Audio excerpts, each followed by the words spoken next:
Welcome, everyone, to Breaking the Burnout Cycle. I'm Dr. Candice Locke. I'm a naturopathic doctor and embodiment coach, and I have with me Julia Del Bene. Julia, do you want to introduce yourself? Yeah. Hi, everyone. I'm Julia Del Bene, certified embodiment coach, food alchemist, and chef.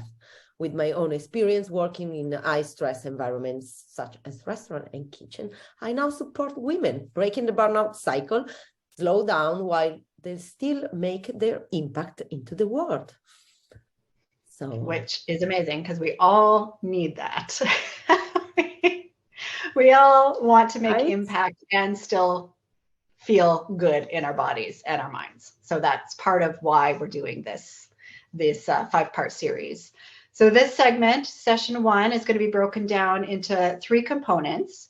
Today we're going to explain what burnout is. We're expanding on the older definitions to have it be more inclusive.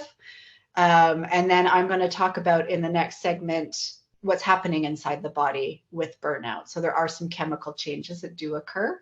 And then we're also giving you a small taste of a centering practice to start bringing your awareness into what's happening for you in relation to burnout.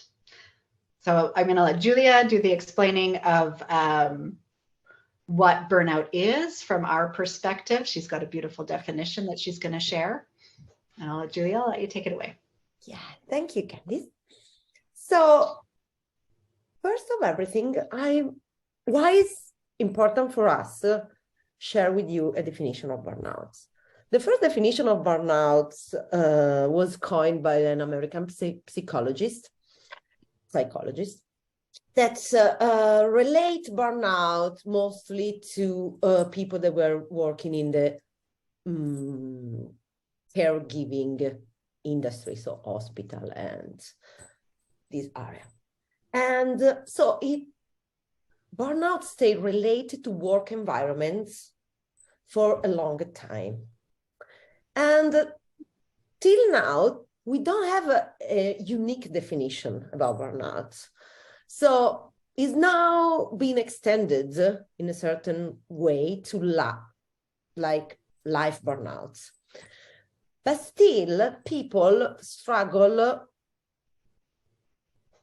understand if they are burning out or not.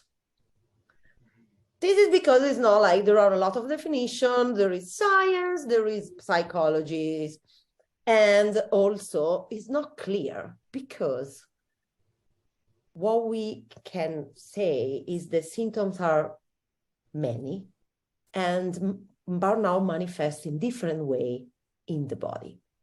So we will lead you into burnout symptoms in the next episode.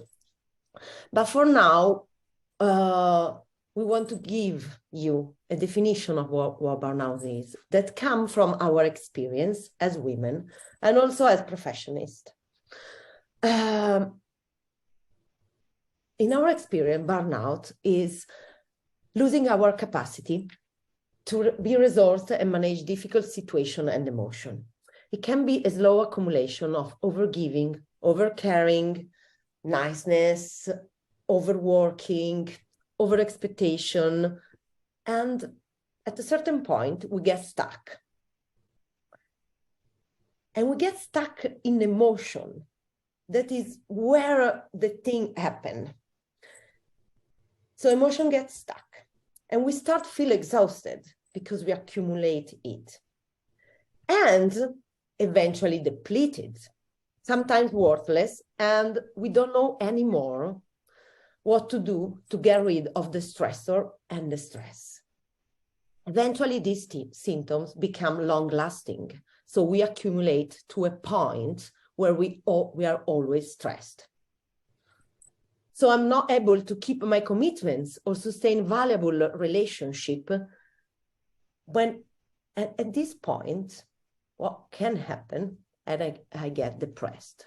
When I say depressed, it doesn't mean sad, it means depressed. So it's a physical and psychological condition where we shut down with the world and we feel lonely, depressed.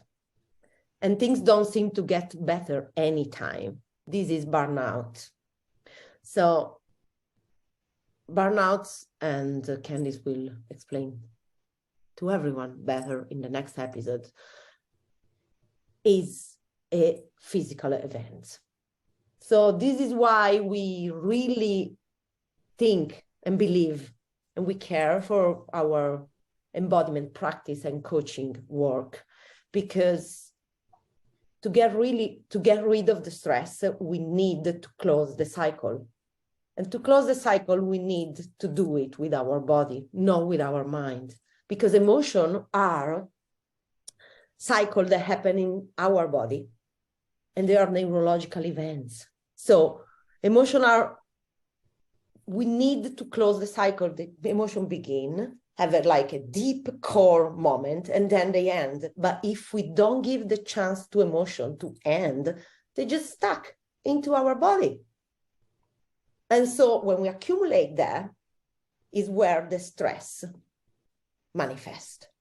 We can get rid of the work that we don't like, the problem that is there, but still the stress can be there. So this is why we think that really embodiment can be so effective, because it means work with the body, train the body to get rid of to recognize the emotion, go into the cycle, actually do something, and then come to an end. Yeah, so we will see you in the next episode. Candice, do you want to add something? Yeah, so I was just going to say, next episode is really about what's happening in the body. So when we have our emotions that are stuck, as Julia had put so beautifully, there is physical things that happen to us. So long-term, over time, there's a lot that is actually physically going on in the body, which I think lends itself well to this concept. Often, as you know, I think Julia and I have both kind of gone through the burnout cycle, which is why we're so passionate about it, is we think it's all in our heads. We think, oh, if I could just do more, be more, just this one more thing. There's this real drive, and whatever it's driven by, whether it's overgiving or achievement. We think that the problem is here. And the problem, problem is probably not a great word, but there's a whole process that's going on. So part of it is just to really find the acceptance with, okay, here I am, here's what's going on. And then the tools that we're going to share with you over the course of this 5-part series helps reverse some of that, helps you kind of understand where you're at and get out of that chemical soup that's going on in the body. Yeah. So as we go on, yeah. I forgot to give you a little preview about the other 4 episodes. So before we come to an end, so next time we will talk about where are you in the burnout cycle? So how to understand where we are at with this. Then self-acceptance and compassion, very important. And the beautiful part about how to bring joy, fun, and pleasure into our life when things get difficult. And the 5th one is embodiment tools for every season. So I hope to see you in the next episode.